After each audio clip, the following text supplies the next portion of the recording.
పాడి కౌశిక్ రెడ్డి గారు Banjara Hills police station కి ఏసీపీ గారికి ఫోన్ చేసి అపాయింట్మెంట్ తీసుకొని నేను వచ్చి ఒక కంప్లైంట్ ఇవ్వాలి మీరు ఉండండి అని అంటే ఏసీపీ గారు రమ్మన్న మీదట అపాయింట్మెంట్ ఇచ్చిన మీదట వారు పోలీస్ స్టేషన్ కి వెళ్ళినారు. ఒక శాసనసభ్యులు అపాయింట్మెంట్ తీసుకొని వచ్చినప్పుడు యాజ్ పర్ ప్రోటోకాల్ ఏసీపీ గారు ఉండి వారి కంప్లైంట్ తీసుకుని ఉంటే బాగుండేది. అక్కడ దాకా పోయినాక ఏసీపీ గారు లేరు, ఎస్ఐ గారు ఉన్నారు, తీసుకోండి కంప్లైంట్ అని చెప్పారు. అక్కడికి వెళ్లి కంప్లైంట్ ఇచ్చినటువంటి సందర్భంలో సిఐ గారు కూడా కంప్లీట్ గా నేను తీసుకోను మీ కంప్లైంట్ అని చెప్పి రిజెక్ట్ చేసినటువంటి సందర్భాన్ని మనమందరం కూడా చూడడం జరిగింది. మరి ఆ సందర్భంలో ఖచ్చితంగా నేను ఒక శాసనసభ్యుడిగా ఇది ప్రజాస్వామ్యంలో మా హక్కు, నాకుండే గ్రీవెన్స్ ని మీరు నోట్ చేసుకోవాలి, పోలీస్ స్టేషన్ లో తీసుకోవాలి మా కంప్లైంట్ అని గౌరవ శాసనసభ్యులు పాడి కౌశిక్ రెడ్డి గారు ప్రశ్నించడం జరిగింది. ఇవాళ కంప్లైంట్ తీసుకున్నటువంటి పోలీస్ అధికారులదేమో తప్పులేదు, కంప్లైంట్ తీసుకోవద్దు అని పోలీసులకు చెప్పినటువంటి ప్రభుత్వాన్ని తప్పులేదు. కానీ తిరిగి మళ్లీ మా శాసనసభ్యులు కౌశిక్ రెడ్డి గారి మీద కేసు పెట్టడం అన్నది చాలా దారుణం.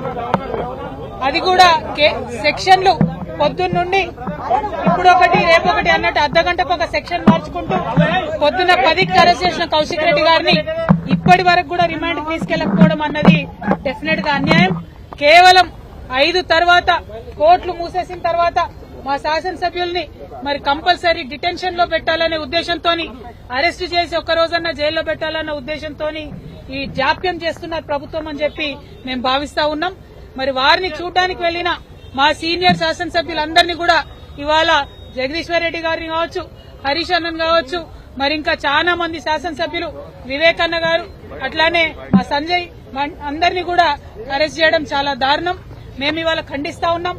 ఇందిరమ్మ రాజ్యం అంటే ఎమర్జెన్సీ రాజ్యాన్ని కల్పించేటట్టుగా ఉంది. ఇందిరమ్మ రాజ్యం కాదు, ఇవాళ పోలీస్ రాజ్యం నడుస్తా ఉంది తెలంగాణలో. అరెస్టులు, ఎమ్మెల్యేలను అరెస్టు చేయడం, కంప్లైంట్ చేయడానికి వచ్చినటువంటి వ్యక్తుల దగ్గర కంప్లైంట్ తీసుకునేటటువంటి ధైర్యం లేనటువంటి ప్రభుత్వం ఉల్టా మళ్ళా ఎమ్మెల్యేల మీద కేసులు పెట్టడం అంటే ఇది చాలా అన్యాయం. తెలంగాణ సమాజం ఎప్పుడు కూడా అణచివేతను ఎక్కువ రోజులు భరించదు. మీరు ఇట్లానే మా గొంతు నొక్కాలని ప్రయత్నం చేస్తే ప్రజలు తిరగబడే రోజు వస్తుందని చెప్పి ఈ ప్రభుత్వాన్ని హెచ్చరిక చేస్తూ పాడి కౌశిక్ రెడ్డి గారి పైన పెడుతున్నటువంటి అనవసరపు కేసులు, అక్రమ కేసుల్ని వెనక్కి తీసుకోవాలని డిమాండ్ చేస్తా ఉన్నాం.